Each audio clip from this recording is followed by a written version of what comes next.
प्रत्यक्षं तत्त्वम्।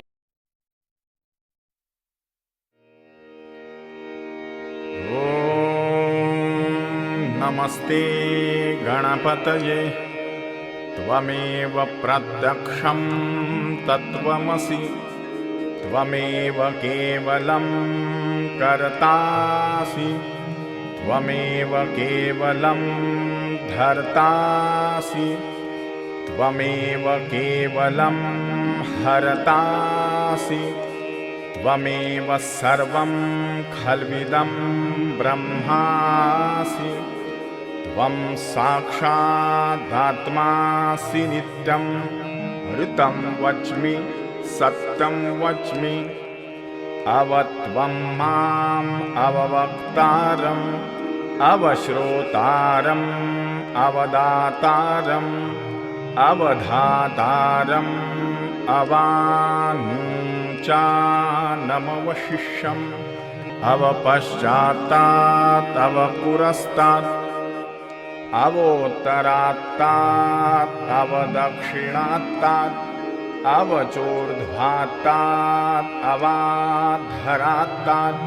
सर्वतो मां पाहि पाहि समन्तात् त्वं वाङ्मयस्त्वं चिन्मयः त्वम् आनन्दमयस्त्वं ब्रह्ममयः त्वं सच्चिदानन्दाद्वितीयोऽसि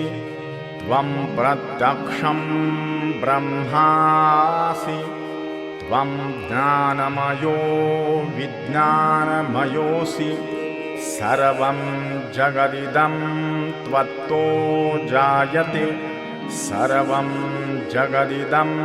त्वत्तस्तिष्ठति सर्वं जगदिदं त्वयि लयमिष्यति सर्वं जगदिदं त्वयि प्रत्येति त्वं भूमिरापो नलो नीलो नभः त्वं चत्वारि वाक्पदानि त्वं गुणत्रयातीतः त्वं देहत्रयातीतः त्वं कालत्रयातीतः त्वं मूलाधारस्थितोऽसि नित्यं त्वं शक्तित्रयात्मकः त्वां योगिनो ध्यायन्ति नित्यं त्वं ब्रह्मा त्वं विष्णुः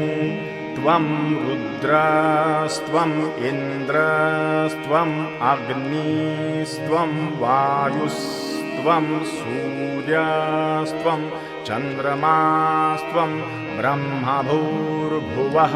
स्वरो गणादीं पूर्वमुच्चार्य वर्णादीं तदनन्तरम् अनुस्वारः परतरः अर्धेन्दुलसितं तारेण रुद्धम् एतत्तव मनुस्वरूपं गकारः पूर्वरूपम् अकारो मध्यमरूपम् अनुस्वारश्चान्त्यरूपम् बिन्दुरुत्तररूपम् नादसन्धानं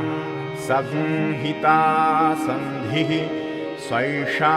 गणेशविद्या गणकऋषिः निच्रुद्गायत्री छन्दः गणपतिर्देवता ॐ गं गणपतये नमः एकदन्ताय विद्महे वक्रतुण्डाय धीमहि तन्नो दन्ती प्रचोदयात् एकदन्तं चतुरहस्तं पाशमङ्कुशधारिणं रदं च वरदं हस्तैर्बिभ्राणं मूषकध्वजं रक्तं लम्बोदरं शूर्पकर्णकं रक्तवाससं रक्तगन्धानुलिप्ताङ्गं रक्तपुष्पैः सुपूजितं भक्तानुकम्पिनं देवं जगत्कारणमच्युतं आविर्भूतं च सृष्ट्यादौ प्रकृतेः पुरुषात् परम् एवं ध्यायति यो नित्यं स योगी योगिनां वरः नमो व्रातपतये नमो गणपतये नमः प्रमथपतये नमस्ते अस्तु लम्बोदरायैकदन्ताय विघ्ननाशिने शिवसुताय श्रीवरदमूर्तये नमो नमः।